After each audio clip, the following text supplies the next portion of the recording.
நம் தேவனாகிய இயேசு கிறிஸ்துவினால் உங்களுக்கு கிருபையும் சமாதானமும் சந்தோஷமும் உண்டாவதாக.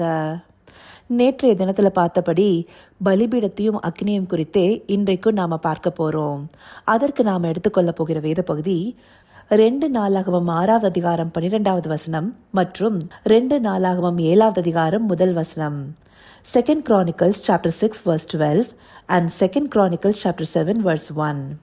முதலாவதாக 2 நாளாகமம் 6வது அதிகாரம் 12வது வசனத்தை எடுத்துட்டோம்னா, கர்த்தருடைய பலிபீடத்திற்கு முன்னே இஸ்ரவேல் சபையார் எல்லாருக்கும் எதிராக நின்று தன் கைகளை விரித்தான்.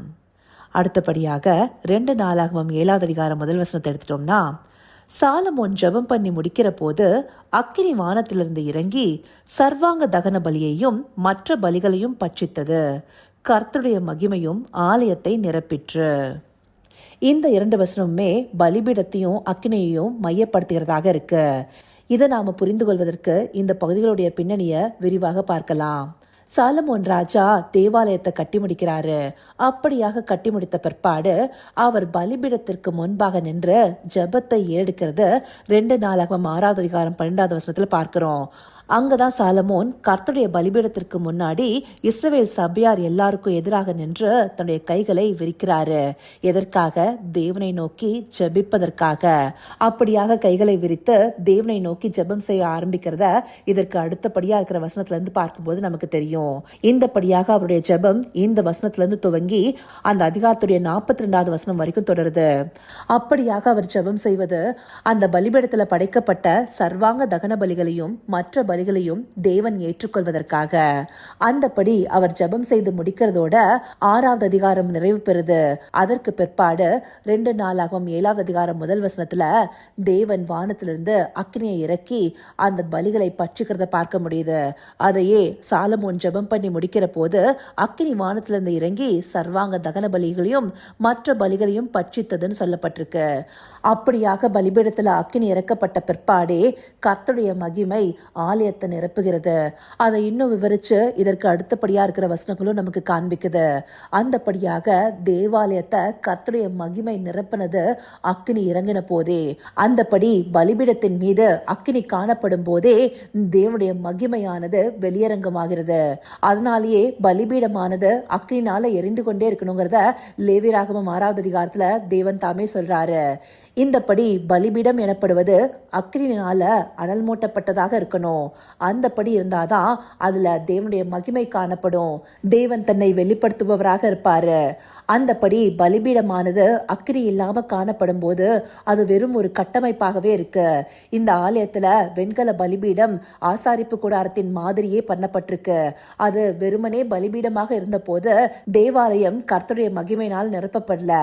அந்த பலிகளை பட்சிக்கும் அக்கினி இறக்கப்பட்ட போதே தேவாலயம் முழுவதுமாய் கர்த்தருடைய மகிமையினால நிரப்பப்பட்டிருக்கு.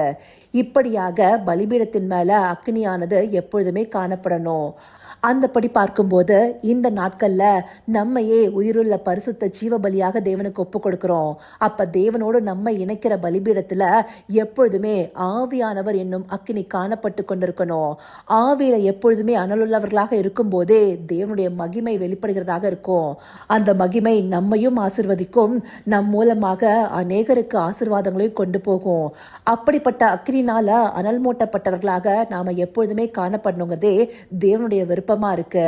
அதனால்தான் தேவன் நம்மை அனலும் இல்லாம குளிரும் இல்லாம இருக்கக்கூடாதுன்னு சொல்லியிருக்கிறாரு. எப்பொழுதுமே ஆவியில அனலா இருங்கள்னு சொல்லிட்டு நமக்கு நிருபங்களையும் எழுதப்பட்டிருக்கு. ஆவியை அவித்து போடாதிருங்கள்னு சொல்லி நமக்கு தெளிவாக குறிப்பிடப்பட்டிருக்கு. இந்தபடியாக நம்முடைய பலிபீடத்துல எப்பொழுதுமே அக்கினி காணப்படுகிற விதமாக தேவனை நோக்கி நம்முடைய ஜெபங்கள் இருக்கணும்.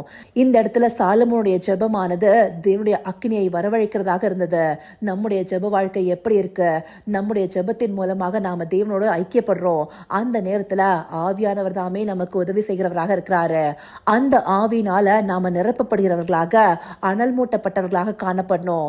அப்போ தேவனுடைய மகிமை வெளியரங்கமாகும். இந்தபடியான ஜெபங்களை நாம ஏறெடுத்த நம்முடைய பலிபீடத்தை அக்கினினால் நிரப்பி இருக்கணுங்கிறதுக்காகவே இந்த பகுதிகள் நமக்கு காண்பிக்கப்பட்டிருக்கு. இதை அறிந்து கொண்டு நம்முடைய பலிபீடம் அக்கினினால் நிறைந்து தேவனுடைய மகிமை காணப்படும்படியாக இருக்க அவரை நோக்கி பார்ப்போமா? கர்த்தாவே, தேவாதி தேவனே, உமக்கே இந்த வேளையில நன்றி செலுத்துகிறோம் ராஜா.